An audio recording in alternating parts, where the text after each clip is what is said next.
삼성바이오로직스, 삼바.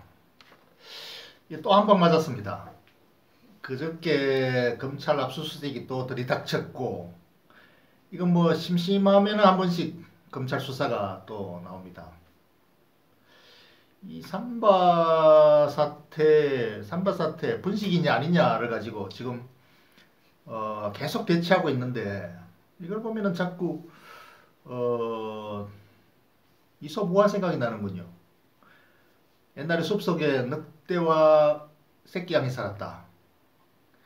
그런데 새끼양을 잡아먹을 궁리를 곰곰이 하던 늑대가 드디어 기회를 잡았습니다. 어느 날 시냇가에서 물을 마시고 있는데 저 아래쪽에서 새끼양이 마침 물 먹으러 나왔다.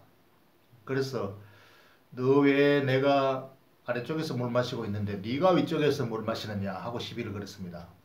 그 새끼양이 아닙니다. 늑대님이 상류고 제가 하루입니다. 보세요 하니까 할 말이 없었습니다. 그래서 곰곰이 다시 생각하다가 너 작년에 왜 나한테 까불고 도망갔어? 하고 또 시비를 거니까 아닙니다. 저는 작년에 태어나지도 않았고 올 봄에 태어났습니다. 이렇게 말하니까 또 할 말이 없어졌습니다. 그래서 그러면은 너 왜 자꾸 나한테 꼭 팍팍 말대꾸 하느냐? 건방지다 하면서 결국은 잡아먹어 버렸습니다.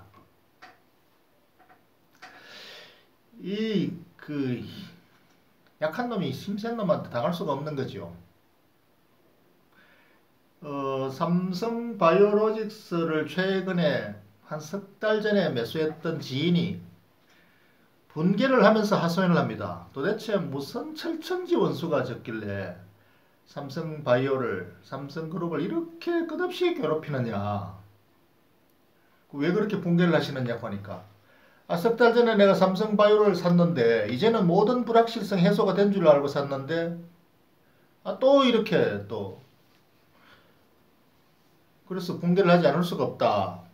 참 심정이 이해가 갑니다.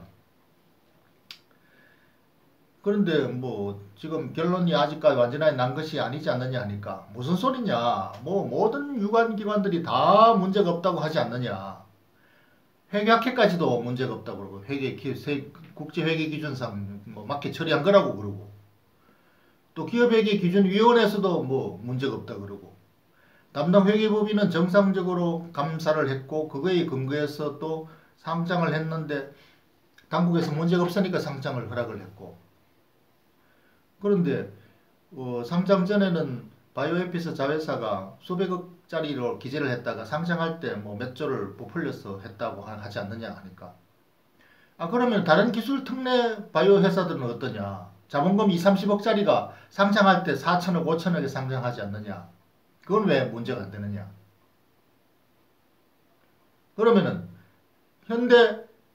압구정동 현대아파트가 분양가가 5천만 원인데 장부가로 5천만 원에 계속 기재했다가 시가로 환산해서 기재하라 그러면은 그게 50억이 되는데 100배가 늘어나는데 뭐 그것도 그러면은 말도 안 되는 거냐.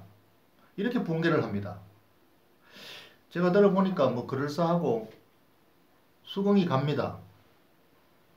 기준상 회계 기준을 적용해서 그렇다는데 아무리 상식적으로 말이 안 된다 하지만 기준상으로 문제가 없다는데 어떻게 처벌할 것인가. 그래서 이것이 현재 당국에서 끝없이 말이 안 되는 회계 처리고 무조건 뭐 여기에는 뭔가 삼식이 있을 것이다. 그래서 혹시 거기 하다가도 안 되니까 이제 혹시 거기에 관련해서 거기에 뭐 받거나 또는 본인이 직접 가담했거나 현상금을 걸어놓고 신고하면 10억씩 주겠다. 또 유령 신고하면 10억 주겠다고 지금 현상금 걸어놓은 거랑 마찬가지입니다. 이런 상황이니 참 기가 막힙니다. 참으로 억울할 노릇입니다. 근데 제가 이 지인에게 말했습니다. 그건 억울할 사안이 아니다. 모든 상장회사 종목 투자에는 그러한 개별 종목 리스크라는 것이 그런 것이다. 어떤 돌발 재수 없는 일이 발생할지 모르는 것이 이 종목만 그런 것이 아니고 다른 것도 다 마찬가지다. 그렇게 얘기하니까 도대체 그런 게 어디 있느냐 하니까 지금 한국에 지금 뭐 YG 엔터테인먼트가 승리 사태로 지금 뭐 박살나지 않았느냐.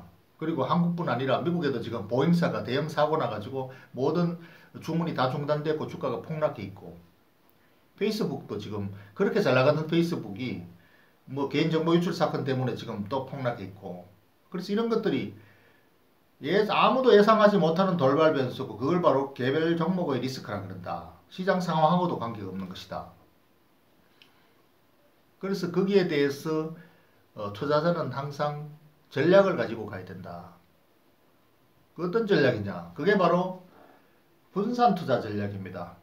아무리 좋은 종목, 확신이 드는 종목, 또 전도 유망한 종목이라도 이런 돌발 변수가 있을 수가 있는 거니까. 그래서 투자 전략상 한 종목을 대개 10% 이상 가져가지 않는다. 전체 내 운용 자금의 10%만 한 종목을 사고 다른 종목을 분산해서 산다. 이것이 바로 분산 투자 전략입니다. 그래서 이 분산 투자 전략은 유일하고 또 가장 좋은 합리적인 리스크 관리 방법입니다. 그래서 이걸 뭐 10% 아니라 20%, 30%까지 늘릴 수는 있지만 그 리스크 위험이 그만큼 커지는 거죠. 어쨌든 간에 분산하는 것이 전략이다. 그런데 이제 이 투자자는 투자자가 아니라 매매자에 가깝군요. 언제 샀느냐니까 상장 폐지 심사할 때 심사 결과 문제가 없다 해서 거래 재개가 됐을 때 그때 샀다고 하죠. 불확실성 해소다. 야, 이제 불확실성 해소됐으니까 이제 본격적으로 스카이로켓 하겠다. 이런 예상을 하고 올인한 거죠. 그런데 이 예상이 틀렸습니다.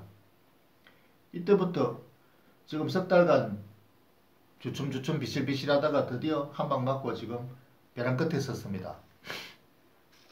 그래서 이게 바로 이제 트레이드의 운명인데, 트레이드는 자기의 예상이 맞아 떨어졌을 때 수익을 낼 수 있고 예상이 틀렸을 때 손절매로 아픔을 감수해야 됩니다. 그게 바로 트레이드의 운명이죠. 그래서 이것은 전략상의 문제지 종목의 억울함의 문제가 아니다. 사람은 평생 살다 보면은 억울하지 않은 사람이 단 한 사람도 없다고 하지 않습니까?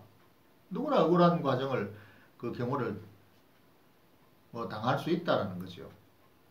그래서 이것은 바로 이 종목을 어쩌라고, 이 억울함을 어쩌라고가 아니라 전략을 어떻게 수립해야 되느냐의 문제입니다.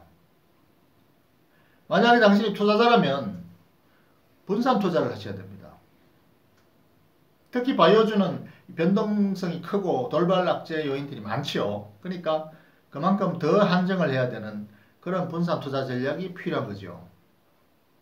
만약에 트레이드라면 이런 호재에서 사서 예상이 틀려서 악재 손절매 해서 재미가 없습니다. 오히려 악재가 터졌을 때 샀어, 악재가 해소됐을 때 기다렸다가 차익 실현하고 나오는 역발상 전환도 매매 전략에는 나쁘지 않습니다. 그래서 이 지인처럼 호재가 터졌을 때 들어가서 악재에서 벼랑 끝에서 어찌 할까요? 이것은 사실은 노답입니다. 이 트레이드는 손절할 수밖에 없죠. 투자자는 포트폴리오의 종목 분산이 되어 있기 때문에 이 단기 악재가 해소될 때까지 그냥 기다릴 수가 있습니다. 당신이 트레이더냐 투자자냐 매매자냐 투자자에 따라서 접근 전략이 다른 거죠. 당신은 매매자인가요? 투자자인가요?